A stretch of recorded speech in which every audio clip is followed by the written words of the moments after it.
Hello, it's Lou Collins here with today's top tip for you. Do you find you have lots of little scraps of paper like this? So I've been testing out some inks and their properties and how they work with water, but I've now got these scraps laying around and I really don't want to throw them out. They're far too pretty. So what I'm going to do is I'm going to make a really quick card using them, and you can do this with any sort of paper scraps that have got ink and paint and splatters and things on them. So what I'm going to do is I'm going to cut out as many hexagons as I can from these panels of paper. I'm going to die cut them, put them all over, so I'll probably get about 8 from each sheet, and then pop them onto a card, and I'll show you how.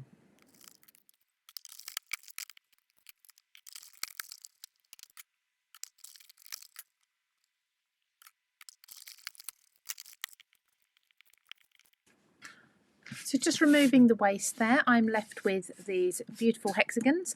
They have that pattern over them, and once you start scattering them, they look really, really pretty. Now I've just laid them out, no order whatsoever, and I'm just going to add a little bit of detail. So I've got a script stamp here. This can be anything that's like a little bit of a background stamp, and I'm going to use the stamp not on an acrylic block, pop it into one of the colours that I used to create these blends with, and just stamp little bits over some areas of the hexagons there. I'm not being precise with it either. You can go in different directions. Some of them I'm going on the edge and some of them I'm going in the middle, so you can see there. I have got that one just in the middle. I've got this one at the top. That's a little bit lighter. There's a tiny little bit of text on this one. That just adds a little bit of texture, but then it also makes it look as if everything was intentional. So now to put these onto a card. I have a bright white cardstock here, and I have some really big foam pads as well. Now the foam pads are going to help me make this look as if it's got a drop shadow behind it, and because they're large ones it means I haven't got to do any snipping or cutting down. So I'm just going to start positioning these. I'm not going to plan it out. I'm going to just start popping them onto my card, one at the edge, then work my way through them.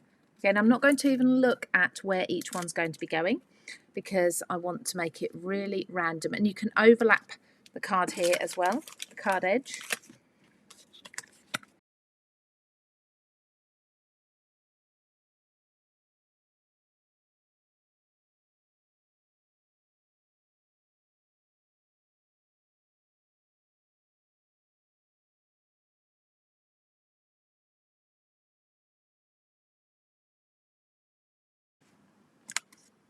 There we go. Now I can absolutely fill that card if I wanted to, or I can just leave it with the gaps like this. I'm going to turn this over now, just snip off the edges, so we're just making that flush as we go along.